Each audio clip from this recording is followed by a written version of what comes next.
صحیح بخاری حدیث نمبر 60۔ عبداللہ بن عمر نے بیان کیا، کہا ایک سفر میں جو ہم نے کیا تھا حضرت صلی اللہ علیہ وآلہ وسلم ہم سے پیچھے رہ گئے تھے، اور آپ صلی اللہ علیہ وآلہ وسلم ہم سے اس وقت ملے جب عصر کی نماز کا وقت آن پہنچا تھا۔ ہم جلدی جلدی وضو کر رہے تھے، پس پاؤں کو خوب دھونے کی بجائے ہم یوں سا ہی دھو رہے تھے۔ یہ حال دیکھ کر آپ صلی اللہ علیہ وآلہ وسلم نے بلند آواز سے پکارا، دیکھو ایڑیوں کی خرابی دوزخ سے ہونے والی ہے۔ 2 یا 3 بار آپ صلی اللہ علیہ وآلہ وسلم نے بلند آواز سے یوں ہی فرمایا۔ صحیح بخاری حدیث نمبر 61۔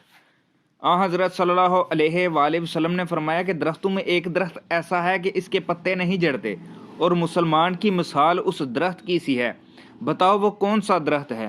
یہ سن کر لوگوں کا خیال جنگل کے درختوں کی طرف دوڑا۔